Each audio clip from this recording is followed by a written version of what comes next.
What's good, YouTube? Perhaps the most interesting thing to pop up in the Zodiac Duelist Facebook group today is an official Konami response here. Now, my first thing I want to say here is I don't really suggest pestering them with emails over and over and over again about the ban list. I think that's borderline harassment, but I also think it's right to let your opinions and voices be heard when you're talking about things. And so asking them about their product is something you should do, but maybe not in the sense of like, hey, where's my ban list? Hey, where's my ban list? Hey, where's my ban list? Every like couple days. But this is an interesting response. Dear Konami customer, thank you for contacting Konami Digital Entertainment Inc. We appreciate your feedback and continued interest. So this sounds like somebody who, might have messaged them a few times. But we cannot give you a specific date or time. Rest assured, the list will be updated soon. Best regards, Drew, Konami Digital Entertainment Inc. Customer Service Team. And, Joe Barrett is the one who messaged him and posted this up in Zodiac. Very, very interesting response here by Konami that they actually acknowledged something and said soon. So a lot of people have been criticizing them for their lack of communication. Well, here's very clear communication right here to a customer. I think that's pretty good. And here's the thing. A lot of people are taking out of context what I said about the ban list a couple weeks back. I said, we don't need one now, and I was very specific about that, but people like to make generalizations about what you say. I think if there should have been a point for the ban list previously, which I stated, it should have been in the Metal Foe era, somewhere after Billy won or the deck like won in Australia, but then Zodiac came out and power creeped, and now Bao Baboon's going to come out and even further power creep Metal Foe again. So Metal Foe is then going to receive a natural kind of check by the link format. It's kind of funny what's happening with Metal Foe. Like, power up, get outdated, power up, get outdated. But I really think that if there was a time to have a ban list, it would have been around then. I also left out of that video the other purpose of the ban list, which was bringing cards back. And I do like that aspect of it, but I was giving my reasonings on why we did not need a ban list now, which is what everyone was asking for. I wanted it to get to March 18th, where everyone's paid for their travel plans, everybody has a very expected kind of view of the event on March 18th, where we have YCS Prague, we have UDS Vegas, and we have another YCS, I believe, down in the, I'm forgetting where it is. I thought it was Brazil, and then I think I got told Argentina. I'm not really sure. I just know we have a South American YCS on that day. So there's two YCSs and a UDS all on the same day. People have made their travel plans. People have put a lot of money into the cards that they plan to play at these events. And to turn that on a dime, I thought was wrong. And then I gave my support also on the fact that new sets kept coming out. You were able to change what you were playing and play competitively. Eidolon, Paleozoic even got a boost with Lost Wind. Things kept changing, and it's still fresh. It's still different, and it was still interesting. Now, Zodiacs do break the Xyz mechanic, but they were still made, so there should still be a time where they exist, rather than one event and boom, gone with Raging Tempest. And then you have the Invokes, the Wind Witches, you have other options. It's not tier 0 because Zodiac, the deck, is not per se the tier 0 deck. And Zodiac, the engine, is a tier 0 engine. It is. It's in almost everything. So that is considered a tier 0 engine to me, but Zodiac as a deck is not tier 0. I think there's a huge difference there.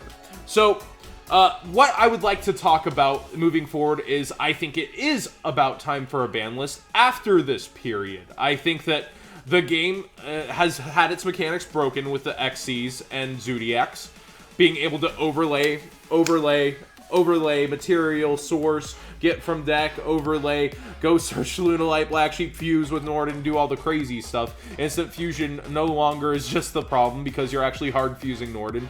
And it's pretty crazy.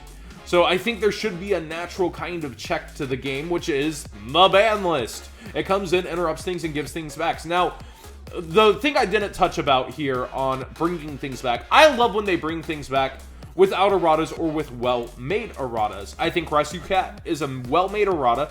It's really cool. It's getting new support, and it's getting reprinted.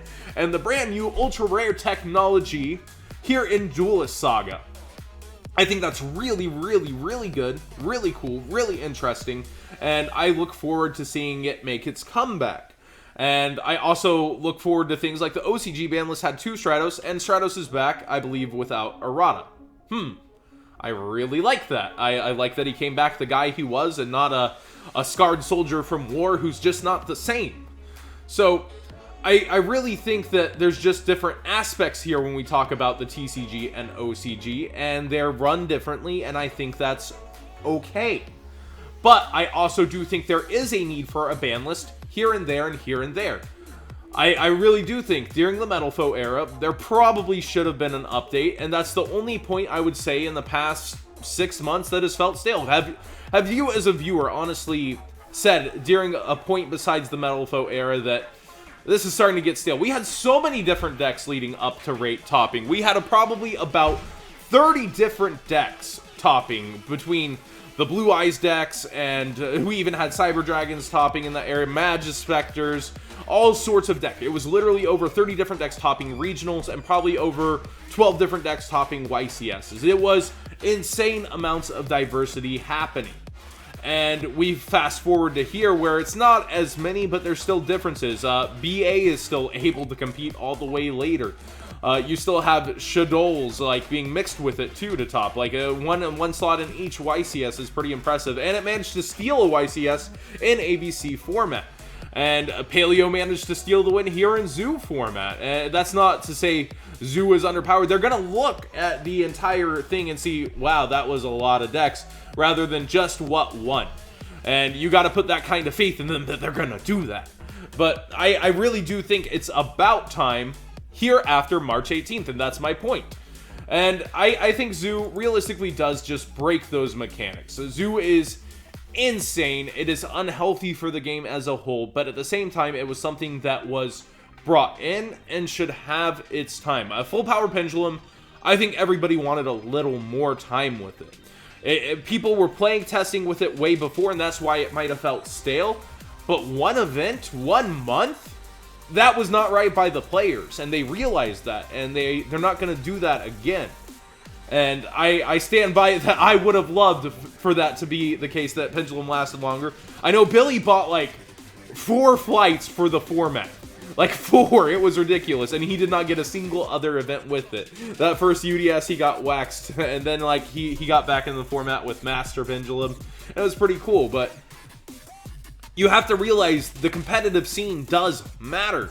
It matters. Like, people making their travel plans to events matters. People buying these cards to play with them for some time matters. Maybe you get tired of it really quick, but 2 to 3 months of something is not that long in retrospect for a game. Consider it like a patch. And I think here we're going to get hit. Like, original Metal Foes work different than when they got full Metal Foes fusion, and it did become a different deck with similar aspects. But at the same time, I think Metal Foe somewhere along the line should have been hit because it became very dominant. Yet, throughout that format, ABC still managed to win with Elvis Vu. Paleo managed to take 2 out of every top 4 spot from those events.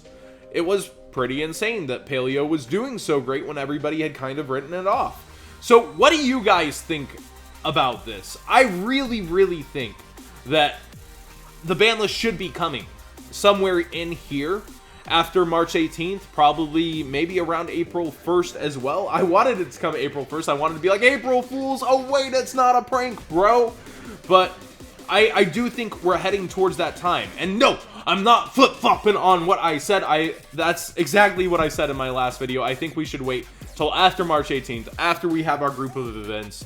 And it's headed that way, and I'm pretty happy with it. And I want them to actually assess what happens at these events and take that into consideration before they release it. So hopefully it's not just like blurted out like before these events wrap up. I seriously hope they take those events into consideration, and I hope for you guys that you watch and hope that they take it into consideration also, because they're not looking at the OCG and the OCG formats, they're looking at our formats, and that should be very helpful in crafting our ban list for our game. Thanks for watching, give this a thumbs up for the discussion, and tell me down in the comment section below your thoughts on what you would like to see in the TCG ban list, and what you're hoping for to come back off of there, besides what's maybe in Duelist Saga.